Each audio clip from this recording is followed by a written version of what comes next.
Hi, everybody. Good evening to you. Good morning, good afternoon, or if you're watching a recording of this Fireside Chat, welcome to Fireside Chat 166, where I'm in conversation with a member of the Order of Bards, Ovates, and Druids.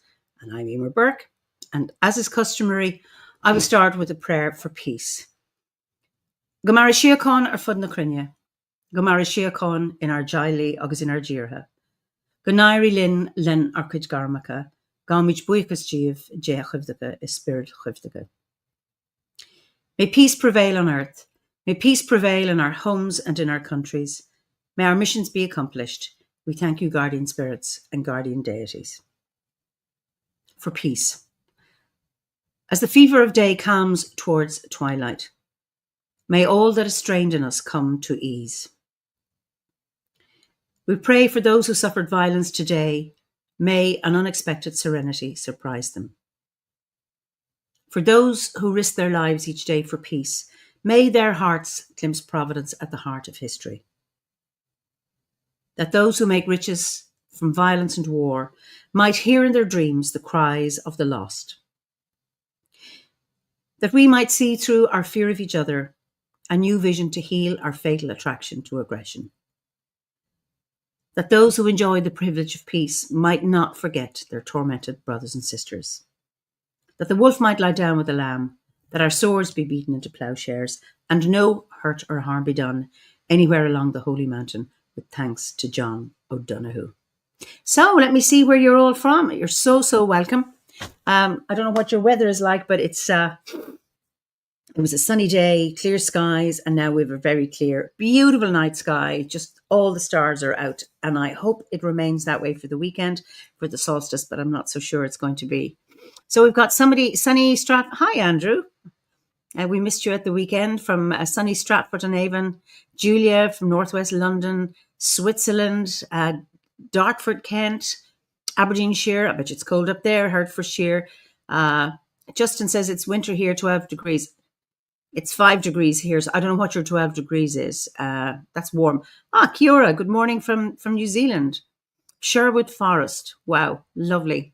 Oklahoma, brilliant. California, Southern California, Castlegar, that's Canada. I always keep thinking that's Ireland. It's not. Eastleigh in Hampshire, beautiful. Wyoming, hi Liz. Belgium, Northern California, so north and south.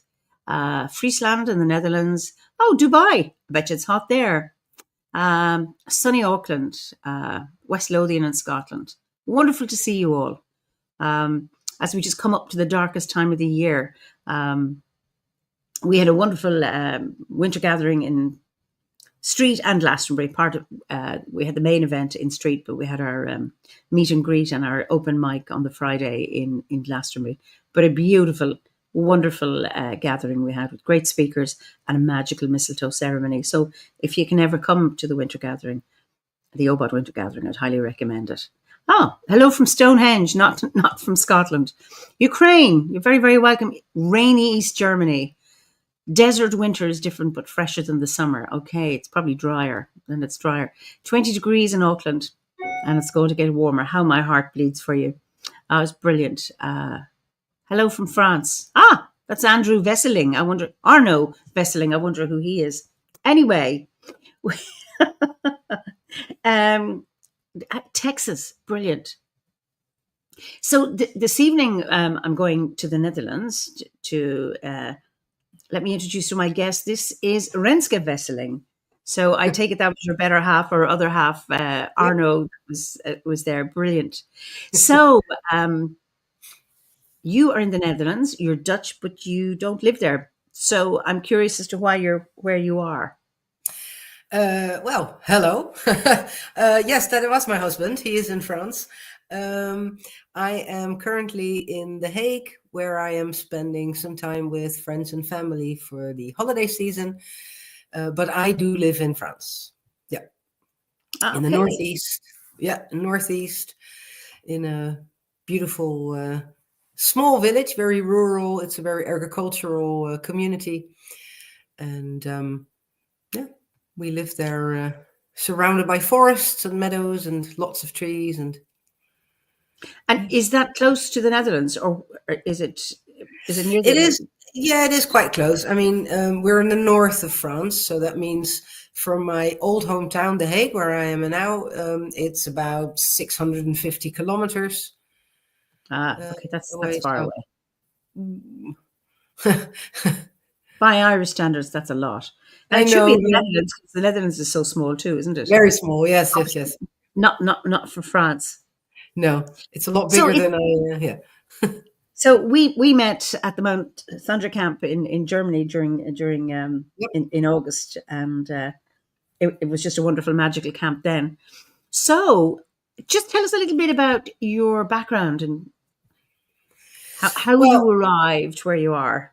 oh yeah. So as a young child, I was already very aware that living in my little concrete town of The Hague, there must be more than that. And I always joke that I saw my first goat when I was 8 in a petting zoo, but I'm not really far off. It's a concrete jungle, and but I always knew that there was more, and that nature had more to give. And I was always very envious of people who were religious, because at the time I didn't understand the difference between spiritual and religious. So I thought, if you're religious, you always have, like, a big friend, and you have a community, and there's always somebody watching out for you, and you have this sense of belonging. And I love rituals, but I knew it wasn't for me. I knew that particular thing, Christianity, wasn't for me. And as I got older, I was interested in, witchcraft, and I also found out that wasn't for me, because didn't really resonate with what I was looking for, but didn't know existed. Mhm. Then I studied to be a psychiatric nurse, and that also means you have night shifts. And at some point, the internet came to us, and then on the night shifts, where I was like strolling through websites, and you fall into the pit of Google, I learned about runes, and that was actually my first love, the runes and Scyther, and yeah. Okay. And from there on, I met someone who explained to me that there was also something called a druid, and I could only think of the archetype in the comic books Yes. for and I said, well, that's very funny, and I don't know what to do with that. And he explained it to me, and then I fell head over heels in love with druidry, and then it just took off from there. And I'm currently at the end of my ovate grade, and I think the lessons that I've learned throughout this last, I don't know, 5 or 6 years. I tend to take a long time for each. Yes. So in the last 5 or 6 years, I learned beautiful lessons. And the thing is, when I came to France, just before I moved to France, I saw a little booklet at Castlefest, which is a festival in the Netherlands, where I oh god, all sorts of stories. So I saw this little booklet, and it was the ovate course of the American Druid Association, or something. I Okay. can't. And in that booklet was a subject, was a chapter on the place of soul and the soul of place. And I had just moved to France, and it just all clicked for me. It just all clicked for me. I love that I wasn't born there, but I feel a very deep connection with the clay of the Northwestern European. All my ancestors are from Friesland, and from my mother's side. And I just, it resonated with me to be in France, in the hills, and there's all these beautiful streams and rivers that spring there, and they're all named for their Celtic mother goddesses and Epona. And I don't know, just my garden, the piece of land that we live on, and the land around it, it's all hills, and I don't know, there's flowers, and you can see the face of, I don't know if I say her name right, but Blodiweth. Oh God, I'm going to make a message to Bladawed. Blodoweth, her I face think in the flowers, you can see her everywhere, and it's magical. I have well, I have not, I mean, around me are about, I think maybe 14 of the OM trees are either in my garden or in my immediate surroundings. My spirit animal lives very close. My guide lives very close. I can feel the ancestors in the ground, and the keepers of the land are the trees. It's just the little river past my house. So yes, the place of soul and the soul of place, for me, came together in that specific little piece of my corner of the universe where I Well, where, Bill Plotkin talks about that soul, and it's about knowing your place. yeah, And finding your place is where your soul can be. And I yeah, think you're talking to that. yeah, And it's really interesting how, I mean, I live in Kilkenny. I'm not yeah, from here. I was born in the Midlands. I belong here, yeah, even though I didn't, it, like the land doesn't belong to, I mean, I own the land, but it doesn't belong to me. I belong to it. yes, And I never felt I belonged in the place where I was born, which is really interesting in itself. And, so many of our members aren't on the lands of their ancestors, but they're now on the lands of other ancestors. And I'm always fascinated by how we are just, I talk about this needing to connect with the spirit of place and to find your soul on the land where you are. Now, I yeah, suppose the history of where you are is less complex than colonized lands in other parts of the world where we have yeah, members, because that, I think that complicates it as well. yeah, But no matter where we are, in order for our soul to rest and to be, is to find yeah, that sense of place. And I yeah, don't know how, I don't have an answer because I don't have that complexity in my own life, uh, to that I can actually, I can, I can put my feet on the earth here where I am, and I can belong here. yeah, Valaire says, this is me. I'm originally from the southern US, but moved home to New Zealand. Okay. And it's about finding that yeah. space, because you may have said, you said that you didn't belong in The Hague, or you knew you needed to find something. Don't You've only moved to France recently, isn't that right? Yeah, almost 3 years ago, and I do belong in The Hague. I mean, I was born here, Okay. um, but I think I felt more at peace or calm, or I think there's a part of me that can it only became apparent to me. I didn't Okay. know I had. Can you go back, repeat, because we went off, Yeah, something cut us off. So just, when you said you belong in The Hague, just go back to that point. yeah, I do belong here, but I think a part of me that I never knew existed became apparent when I moved to France. So it's more that I am now more a complete person. There is other parts of me that I didn't know existed are now also things that I can see and celebrate and contemplate and explore because it's new. So yeah, because the funny thing is, I have friends that tell me, I can't believe you moved to the countryside. They see pictures of me standing in the mud and they're like, you used to have the utmost FOMO of everybody they ever knew. And I could, I was always going to parties and I was the first to arrive and the last to leave, and, never get my hands dirty, like being in the dirt. And, that was something that they couldn't see me doing. And so they see Yeah. pictures of me and they say, I can't believe this is you. And yeah, that was an unexcavated part of me that only just saw the light when I came to France. And I think it has to do with a sense of calmness and yeah. There's It's, I mean, I've been more creative ever since I've gotten to France as well. I mean, I would always be very hard on myself. What I make is stupid or ugly, or you don't want to show it to other people. And now that I'm in France, where all sense of haste is completely gone, I make stuff, and I don't care who sees it or what they think of it. I love it. I'm a happy, oh, happy. I'm that is in the now, beautiful.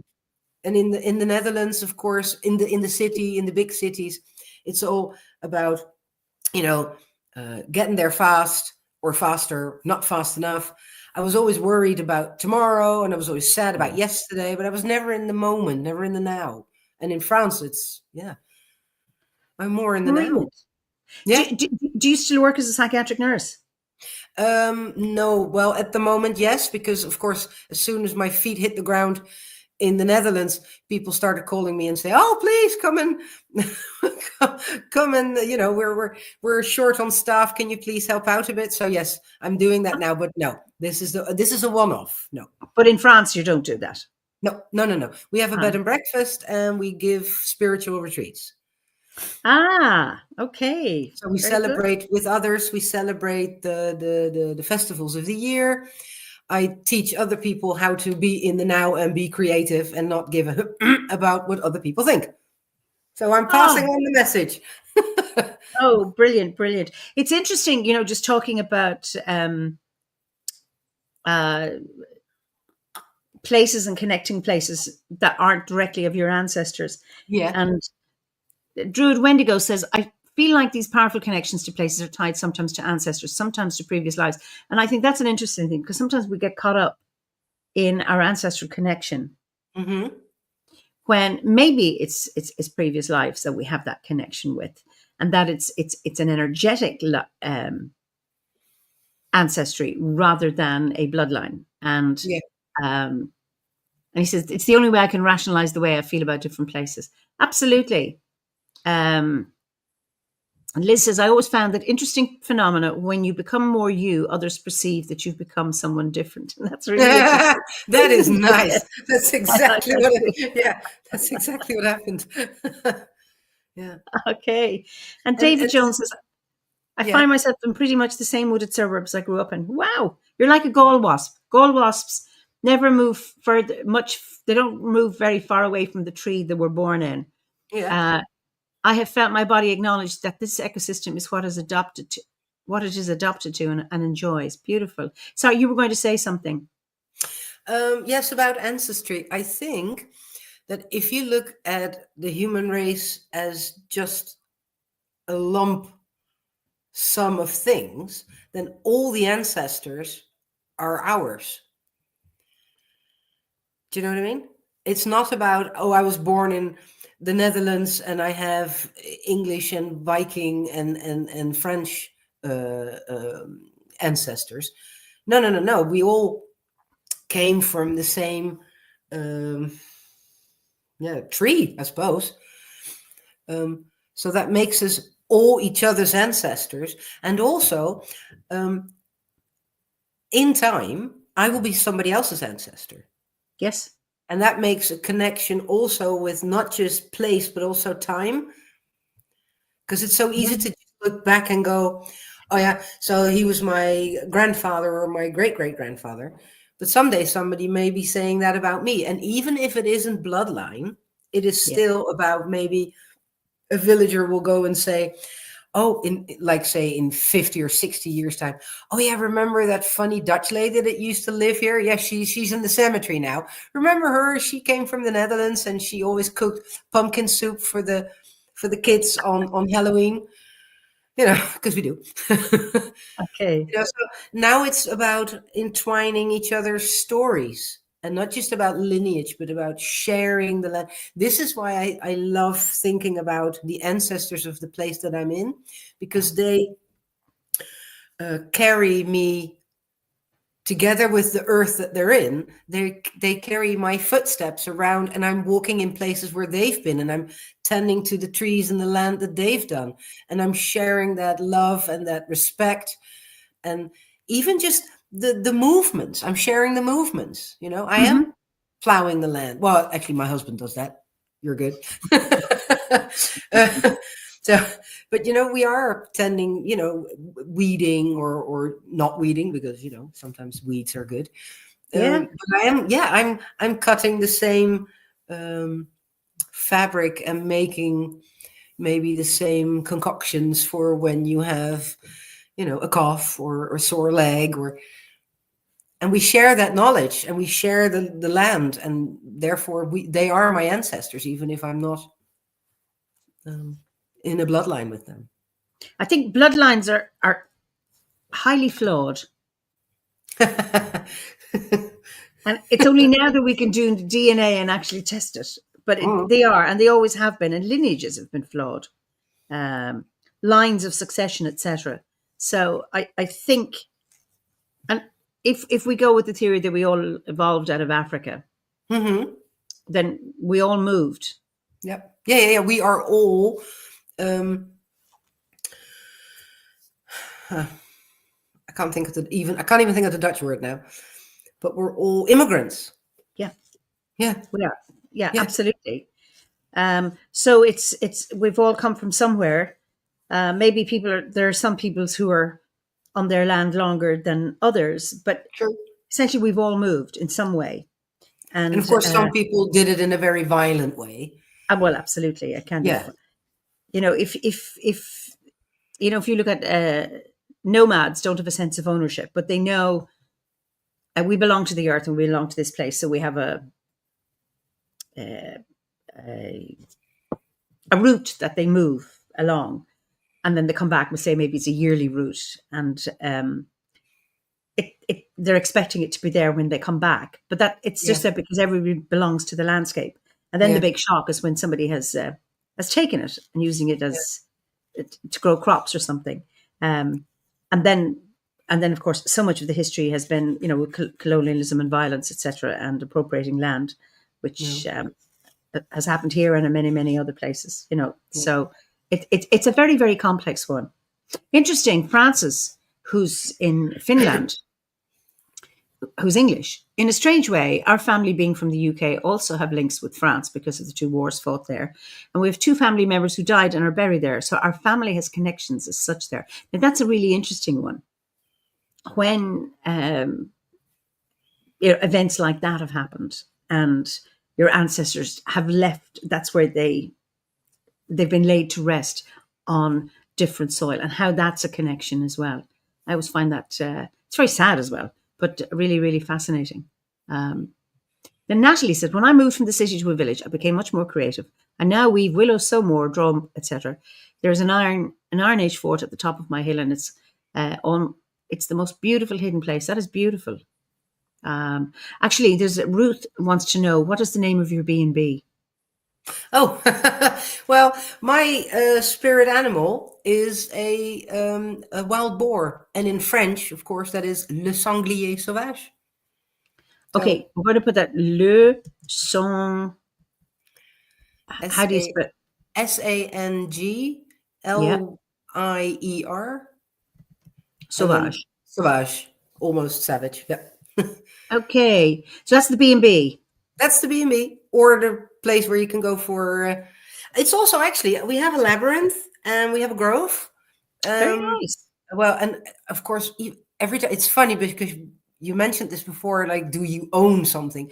It's every time I say we have this, we have that, I feel so.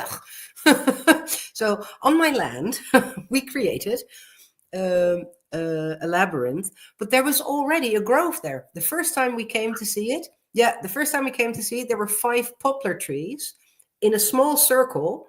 And there's there's a bigger circle around it. And looking closer, we found out that the 5 poplars are actually one poplar, because under the ground, you see, they sprout as 5, but it's one. And so a couple of Obodi friends from the Netherlands, from the grove that I belong to in The Hague, they came to France, and we had the grove ceremony from Obod, and I asked all the ancestors and all the animals and all the spirits and trees to come and celebrate with us, that we started to live there. And I told them that I would be very mindful of them, and that I would protect them, and I would consider them my friends, and I would do anything to protect them as long as I live there. Now, we had a beautiful ceremony. Oh, it's absolutely beautiful. So what you are is a steward of the land. Yeah, I guess. Yeah. You're creating a space. You're co-creating the magic of that land, like you and the land co-creating each other in many ways, because when you think about your creativity that has sprung up as a result of your connection with the land. And planting different trees. You're allowing it Yeah. to develop. Yeah. It's beautiful.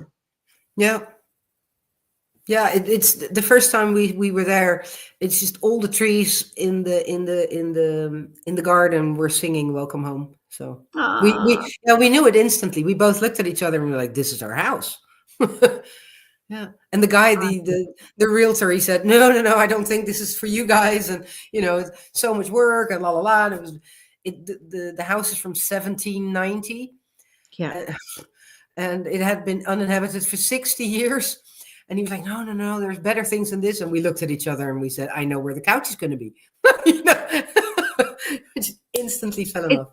it's lovely how a land or a house or a place of land calls you, and Yeah, it then did. it's calling you.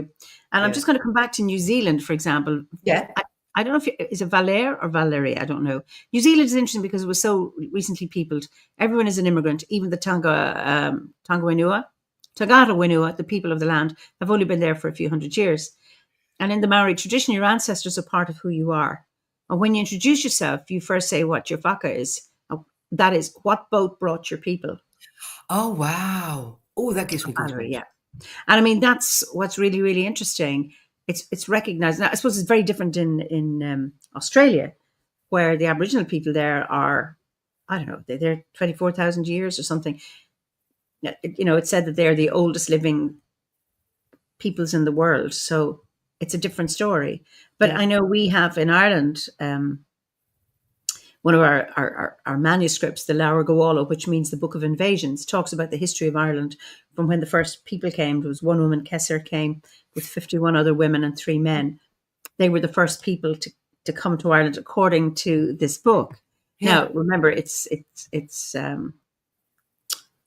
mythology, but it's yeah, really, really interesting. And then different peoples came, and then they died, and whatever happened, and then the Celts came. But then there were always people from the previous migrations were already here as yeah, well. So it's interesting that I think it's when there's killing and enslavement and appropriation, then migration has its problems. Where in the past people have migrated and were able to maybe find new land. I don't know. It's yeah. Because for some migration, I'm guessing when we were still nomads was in a way voluntary because maybe the trees that you got your fruits from and the animals that lived there, you had depleted the situation, so you would move on to something else. But if you're migrating because you're chased away from some, yeah, or because you're not safe in the place that you feel you belong, then it's a different story. Of course, my migration was completely voluntary. So yeah, so it allowed me to come into this with an open heart and an open mind and a loving, receptive way of accepting my new situation and looking forward to this new situation. And I've always said the Netherlands is a really good country. Mhm. Everything is well arranged. My family lives here. I had a good job. I loved my job. I have a lot of friends. So I didn't flee from something. I didn't move away from something. I just moved towards something. We wanted more peace and quiet. We wanted more green and clean skies and Mhm. a lot less people. So we didn't flee from anything. We just decided we wanted something else that was better for us. And it's beautiful that it has worked out so well for you. I want to go Yeah. back to your poplar trees. Um, I Yeah. have an Oh, aspen. I have aspen trees, which are their cousins, and yeah. I planted one. Yeah. And like you, I have all the elm trees in my garden, and Yeah. now I have a little aspen forest. Yeah. Yeah. Yeah. Yeah. Yeah. And I see David Jones is talking about the aspen groves in Colorado are considered one huge living being of great size and age, like the poplars in your grove. They are clones of one another. And Yeah. what's fascinating, it's like, so I planted a mother tree, Yeah. and then she sends the shoots, Yeah. and and I think sometimes when you come to a new land, and like what you're doing, you've changed the purpose of the land in some way, or you've developed it. So you've planted other trees, and that's like a mother tree, sending out new shoots, new ideas. That's what ancestors do. Is they spread their roots or their suckers so that they can produce more trees, which is lovely, which is a very, very healthy way that humans can develop. Yeah. Liz says it seems like it might be a matter of right relationship, a dominance supremacist mindset versus a community one. Absolutely, Liz. Absolutely. And it's about that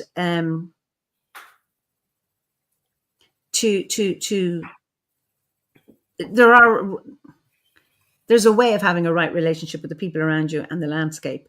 Yeah.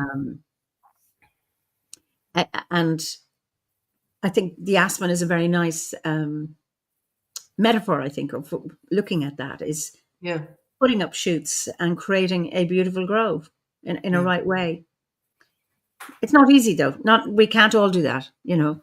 I mean, there's so many people in the world who are being bombed at the moment, you know, but but I think it's remembering that, but also doing the best we can wherever we are. Yeah, and to keep creating or building on that sense of community, because if we stand together, we're a lot stronger. See my poplars in the garden. We're a lot stronger together. Yeah, and absolutely. I'm not very political because I feel very sad and disheartened, and I feel powerless when I look at Russia, America, the Middle East. But I think that I'm reminded of the moment where in the Harry Potter movies, he at some point says, but I feel all alone. And then this girl says to Harry Potter, I guess that's what he wants you to feel, because if you're alone, you feel powerless. But if you're together, you're stronger. And that, I think that's also with the ancestors. I mean, they I think a lot, if you go way back more in time, I can imagine they had more sense of community. And this is also what I love about my little village. We have 438 people in my village. Oh, okay.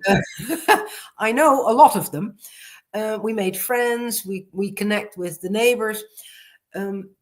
Community there is not a hipster word. It's a tradition.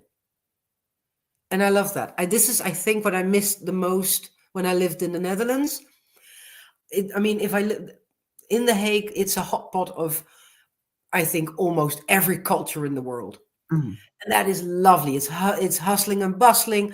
The food is fantastic. You can eat from any country in the world in 2 or 3 streets in The Hague alone. Mm-hmm. But we don't have that connection. I mean, I didn't know my neighbors when I lived in The Hague. And here in my little village in France, we're connected. If something happens, we all pull together. Yeah. It's beautiful. I don't know if you've come across David Bramwell. He's a member of the Order. He has a wonderful podcast, by the way. His 3rd series is out, Adventures in Utopia. You can get it on Spotify. But he, I think it was the 2019, we had an online winter gathering. And he was talking about community. He'd visited various communities around the world. He was in Damanhur in Italy, for example, and other places. Oh, yeah, but he was talking about, I think as a Portuguese man, there's a word, and I can't remember what the word is. I hate when I forget things like this. He put a chair outside his house and a sign. Something like, do you want a cup of tea? Do you want to chat? You can use the chair. And the people would sit, and then he would go out and they'd talk. And he did that. He had been 10 years living in Brighton, where he lives now, on a street, terrace of houses, and there was a few streets. He didn't know any of his neighbors. Yeah. They were there for 10 years. And I think it was during COVID? Or maybe just before it. He decided he was going to put a chair outside his house. And that started a community. They started talking. And then they had kind of a street party because they could do it outside and not inside. And now they have a WhatsApp group. And if somebody's run out of salt or they want some kind of herb, you just put it into the WhatsApp. And on the street, someone says, I have some, come down and get it. that was from that simple act. Now, there is a Portuguese word for it, and I can't remember what it is. You put a chair out, something that Yeah. simple. You Yeah. sit and people can talk to you. Yeah. Um, This is my husband, by the way. He's exactly like that. When we lived in The Hague, we lived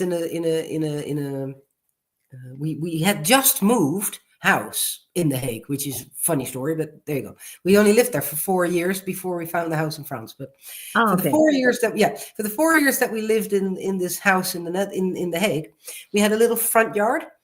And Yeah. this was a street where nobody would say hello to each other, and everybody would just, and he would tend, because my husband doesn't do the druidry thing, but he is definitely a druid by heart. He Yeah. is the man. Yeah, he is the man with the hands in the soil. He can, he senses what the trees need. He is a beekeeper, and he's so in tune with well, there you go. So with nature, so he's definitely a druid. But he would do the garden on the street side, and every time somebody passes, he says hello. And in the beginning, people were like, "There's a strange man standing in the front yard, and he's saying hello to me." But in the end, people would know him, and we would walk down the street, and people would say hello to him, and I'm like, "How do you know this person?" Well, because I say hello to people in the street. That's my husband. Yep. And we do that in Ireland. You're on the road. Yeah. You salute somebody if you're in the car or on your bike. And usually when I have a visit, I go, "Do you know these people?" I go, "No." No. You said hello to them. I said, "Yeah." It doesn't take much. And David is saying, we comment every day on the sense of lessening of community in the neighborhoods. Is everybody just meeting online now? Maybe so. There's also, even before the online business, I remember when my husband and I lived in Dublin. No, we lived half in Dublin and half in Kilkenny. But he said, if anything happened to us during the week, who could we call on? And there was one friend, because she was a stay-at-home mum. The rest of our friends were at work. Yep. Where I grew up, if your car broke down, someone would come out a gateway or behind a hedge to change your wheel or to get a tractor to tow you out of a muddy patch or whatever. There was always somebody, and people would stop because there wasn't the rush. And I'm always conscious when I'm, driving in the car, I have to get to work, I have a meeting, I can't stop. No. But the interesting thing is, it would be lovely to, do something like, I live in the country, I can't put a chair outside my gate, but we do have a strong sense of community here, which is really, really lovely. And then the interesting thing is that we now have an online community, which for many people is an absolute lifeline. So there are wonderful aspects to this, within the order, having all these online things that are lifelines for people. And people say, I now have my community because I live in an isolated area, wherever I am in the world, and I can't come out that I'm a druid or whatever it is. And that's wonderful. And yet it's not a substitute for having physical contact. Like we had the winter gathering in Glastonbury last weekend, and we've had online winter gatherings. There is no comparison. But when we had nothing else, having a winter gathering online was really important. Yes. So it shouldn't be either or. I think it can be both and. That's what it and is. often we get too polarized. It's either one or the other. And I think we should try more. Liz says, that's the custom in my town, 150 people. And in nearby towns to wave, I have to stop myself from waving when I go into the city. Yeah, people tell me, what are you doing, you weirdo? But it is so lovely to say to somebody, hi. It means I see you, I acknowledge you. Exactly. Yeah. So I do it here now in The Hague because I'm used to it now. So I do it here now. And what kind of a reaction are you getting? Well, I think, of course, The Hague is a large city. There are places in The Hague where I would feel a little bit more hesitant to do this. Yeah. I, however, now have the luxury that I'm staying in a house that is in a very good part of the city. And I get really nice reactions. I do get the occasional brow raising, what? Most of the time, they're like, oh, hello. But they are surprised. Like, oh, hello. Yeah, it's a matter of getting used to it. Moira says, work has taken on a whole new slant. It is a times all-consuming just to stay abreast of new initiatives, continuous professional development, and less time to linger. You know what? Yes, we're all. It's so like everybody wants a job, and everyone wants a well-paid job and a nice job and an interesting career, etc. But there are some work cultures where if you're not promoted after 18 months, it means your career is stagnating, and there's always that rush, and you're working for the man, and you become a slave to this rather than actually doing what you're doing. But then, of course, you reach a stage of your life when you can say, oh, I don't want to do this anymore. But when you're younger and you're trying to pay to buy a mortgage for a house and you've got young kids and all of that, that's a very different thing. When I met my husband, he was much older than me. And he said, I was still, I want a career and I'm this, that, and the other. And I'm self-employed and I'm a psychologist and I'm gung-ho doing this, that, and the other. And he said, career is a tyranny. And he reached the top. Yep. He said, it's a tyranny. And then what did he do when our son was born? He worked part-time. He broke all the rules. He said, no, I'm going to work part-time and stay home and look after my child. Now, he could afford to do that because he was at a stage of his life where he could. But it was just wonderful for me and for our kids. And then Valerie says the slower pace was the one big reason we moved to New Zealand. Yep. It's more of a work to live mentality, which is versus the US, which is live to work. And actually the work ethic in the US is crazy. I do know people work incredibly hard. Yeah. Very leave. I'm a slower paced person myself, and I've always been self-employed. So I pick and choose. I still work really, really hard. I'm always overdoing it, but I'm doing it. It's self-selected overdoing it, not because somebody's telling you to do so. That's a difference also. Yeah. But then, I'm old enough now at this point to pull back. I think when you're younger, and now even with higher standards of living, our quality of life isn't necessarily better. And I think a huge thing is the lack of community. So we have to create communities, if it's, I mean, like David did with the chair, just putting it out in some way or having it. Oh, Liz, I love that. Rest is resistance. Yeah. And James says, that was the blessing of my health issues. I went from a very hectic existence, ruled by the clock, to being forced to slow down, be present, and start truly living. And that's really interesting how health or bad health or an illness or whatever can give you that big wake-up call. Stop. Slow down. You're not going to listen to reason yourself. So your body will object. No. Yeah. Now, because Ruth is Irish, gosh, it sounds so sad that people are surprised when you say hello to a stranger. It sounds so alien to me. Ireland is very different, even in the city. Yeah. You're at the bus stop and you'll start chatting with people. Yep. I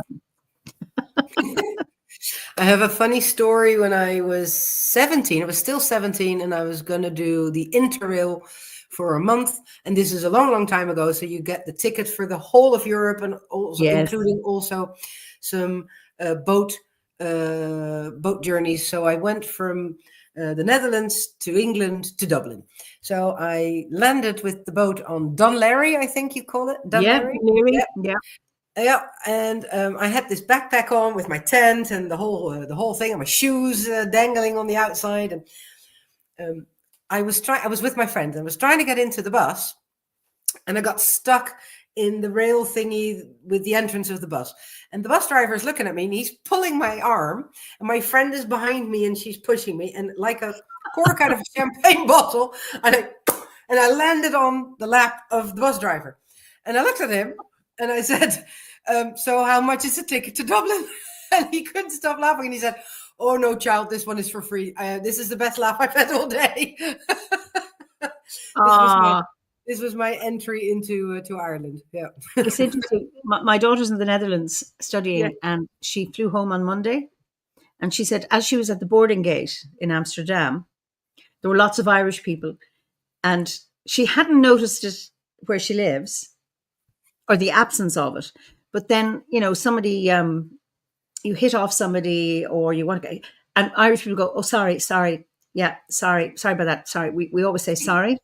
Sorry, could I talk to you for a minute? Or sorry, I've bumped into you. Or sorry, would you like a cup of tea?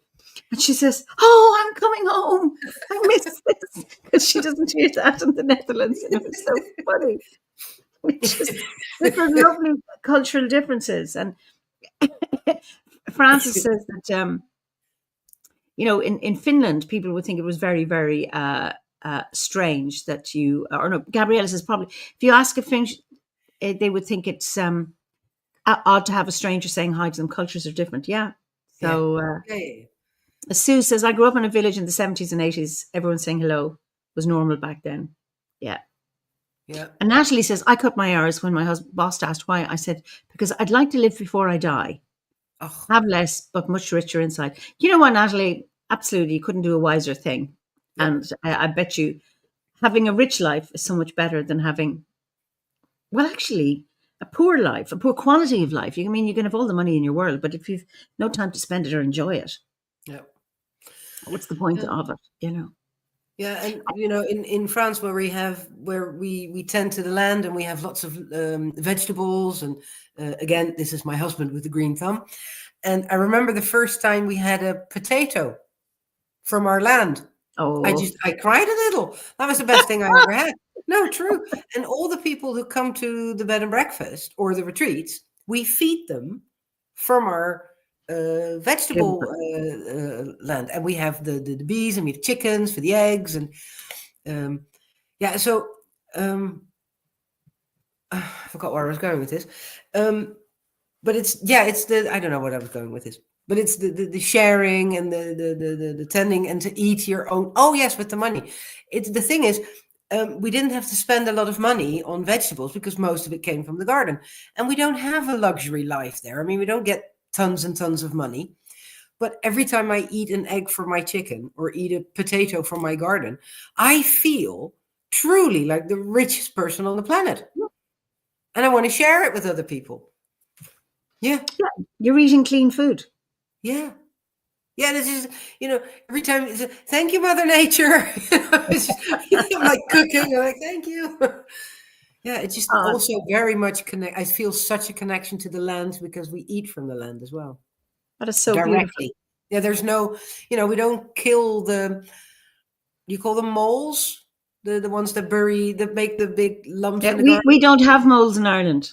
Oh, well, we have loads of them in France.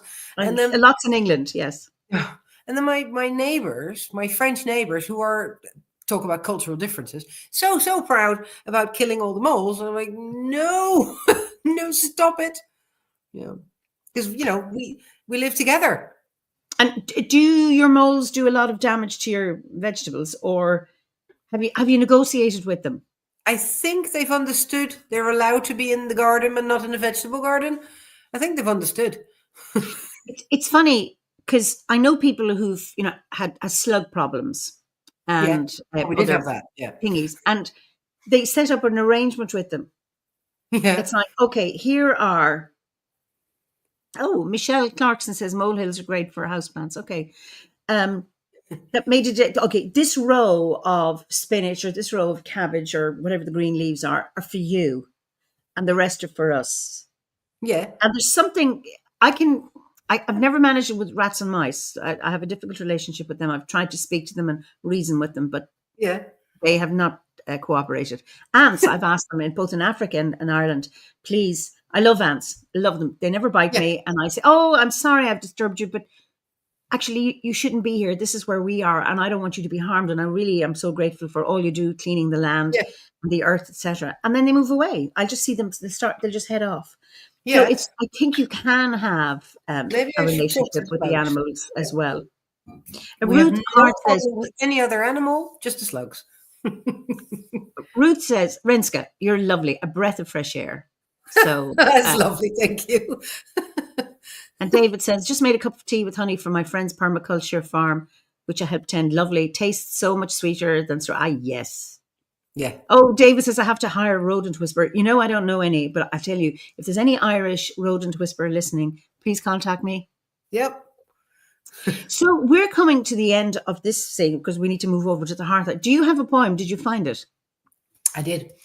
So you mentioned this in the beginning. Where we met was in Germany, and it was the Druid camp was actually called the Wild Soul Camp. And I am one of the 3 editors of the Dutch touchstone, so to speak. It's called the Dryade, the Dryad. And I wrote an article for the August edition or the September edition after we had the camp. And I couldn't find my words to write the article. So I wrote an article explaining how I couldn't find the words, in which I, of course, talked about all the lovely things. I could explain to you how I had this and I did that. But I ended up with, but I couldn't, so I wrote a poem. And this is the poem that I wrote after the Wild Soul camp that we had. The Wild Soul. In the forest of whispers where shadows murmur softly and the trees keep their secrets in the dark embrace of green, a spirit drifts, a wild soul, untamed and unbound. Her heart beats with the rhythm of falling leaves. Her breath moves through the canopy, seeking the light. Here where the roots of ancient oaks clasp the earth, she blends with the humus, she scent the scent of moss and damp soil. The soul of this place, a mirror for the wandering self, where one finds and loses and finds again. In the deepest thicket, where light filters and fractures, a truth unfolds, raw as stone, tender as moss. The soul drinks from the wind, kissed by the rain, shaped by the fire that blazes in the night. Her voice, an echo in the stillness, becomes one with the creaking boughs. Here, where the body dissolves in the cycle of life, where the line between human and nature fades, she feels the world's pulse in her veins. Each step on the earth, a ritual, a bond. The soul, a dancer on the wind, a whisper in the trees, finds herself entwined with bark and leaf, and in this unity, in this tapestry of time and earth, she is truly free. Oh, that's beautiful. Absolutely. Thank you. Beautiful. What a lovely way to end this part. So we're going to go over to the hearth. So those for members, I'll see you in a few minutes. And Liz Hill says, wow. Our viewers here are very appreciative of poetry. So Valerie says, what a lovely poem. A heart from Ruth Hart. Lovely, says Mimi. So we always have lovely. Such a beautiful poem, says David Jones. So it's just lovely. We always have a lovely audience here. Lovely poetry from Gabriella. So I'll allow you just to say goodbye, and I'll see you in a few minutes. You say goodbye to these viewers. Okay. Goodbye to these viewers. No, thank you. Thank you so much for having me here by the Fireside Chat. It was lovely to not see you all, but be seen and to share with you all the insights on ancestry and ancestors and the love of your place where you are and to find peace there. And I wish that all for all of you. Brilliant. And we're going to move over in a few minutes, continue our chat. Lovely. Thank you, Renske. Thank you. You're cool, beautiful. Thank you for those gorgeous words, stunning poem, lovely poetry, beautiful. So thank you so much. So goodbye, the rest of you. I can send you back to the green room now. Thank you all for coming. We have our online Alban Elfed. No, not Alban Elfed. Alban Arten. My goodness, sorry about that. Greenstad on Gira, our winter solstice online ceremony for the order at 7 p.m. UK time this Saturday. Hopefully you can join us then. And if you can't, I just give you many blessings for the solstice as we head as we just head very closely to the darkest time of the year at that still point. And those of you who celebrate Christmas,